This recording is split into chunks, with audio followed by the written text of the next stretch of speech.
Hi, everyone. I'm Dr. Julie Eshleman, and I am a researcher who focuses on disability and inclusion and accessible technologies. And today I want to talk about two words that come up a lot in conversations about design and usability, simple and easy. On the surface, I think that they sound great, right? Who wouldn't want a process that's uh, designed to be easy? But I think that the question that I want us to talk about is easy for whom? So recently, I was going through an online onboarding process for a new role. And it had been described to me as very simple, right? Just a few forms, a couple of logins, a short training. I'm sure that it was user tested. I want to believe in my heart that someone user tested it before rolling it out to thousands of onboarding candidates. I'm sure that it met all of the standards associated with technical accessibility.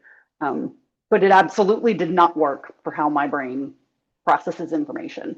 I kept getting lost in circular logins. I'd finish a form only to realize that it hadn't saved and had to start it over again. There were instructions that were split across like three platforms, and it wasn't clear to me which things I was supposed to do first. I feel like I spent hours second guessing myself, trying to figure out what I'd missed. Have I covered it all? Are all of the checks green?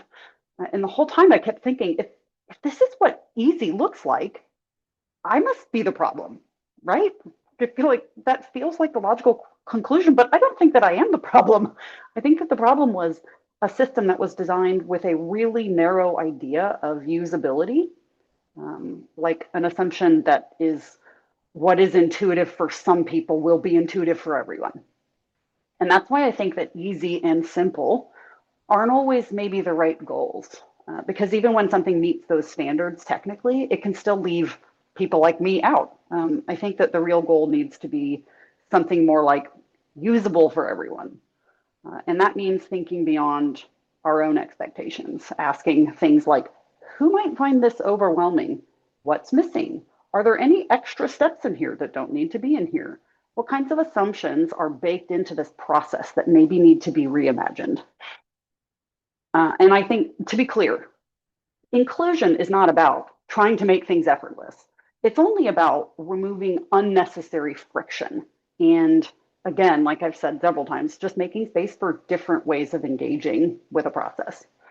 So thank you for being here. And if this resonates with you, please stay tuned because the next time I'm going to talk about access fatigue and why even really well designed systems can kind of wear people down over time and the impact that that has. But until then, please be thoughtful and be kind and keep making more room for more people. See you soon.